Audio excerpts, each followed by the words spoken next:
I'm going to say something that a lot of you guys are going to disagree with initially, but I'm hoping this video changes your mind.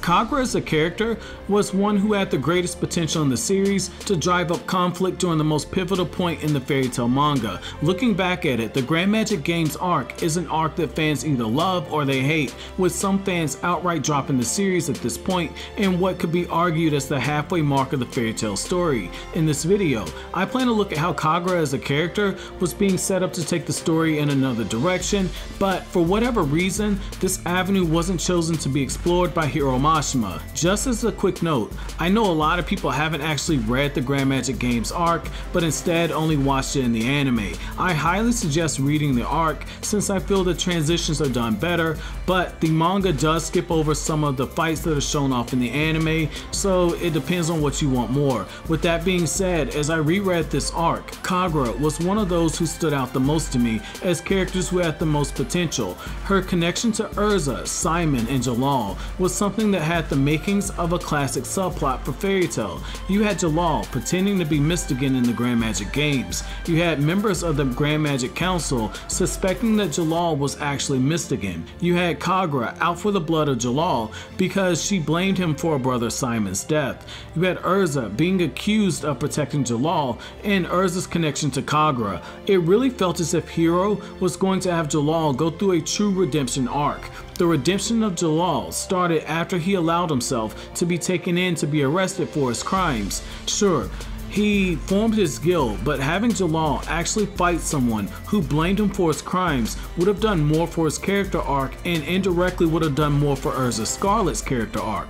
Jellal would have been forced to come face to face with someone who he didn't directly harm when he was evil, but his actions still affected them. Hiro had the perfect emotional atmosphere being set up. Erza would have been pushed, torn between a love for Jellal and actually understanding that this fight was a battle that Jellal needed to fight alone.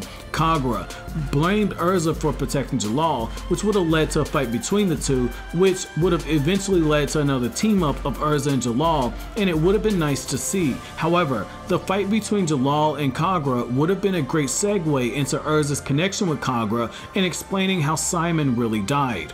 A battle between Jellal would have pulled Kagura from the darkness that surrounded her character, just like Jellal did when he fought the Rashion Seis alone in the Tartarus arc.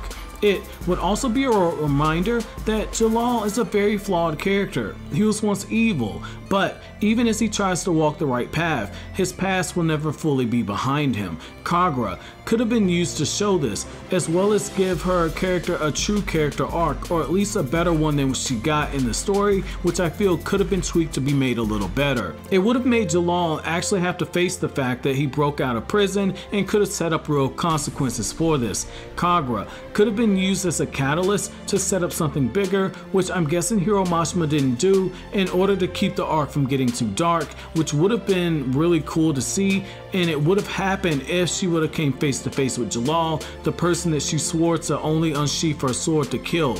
However, the payoff would have been much better earned than what we got. So that's it for my video today, guys. Let me know what you think. Don't forget to comment, rate, subscribe, and share. Have an awesome day.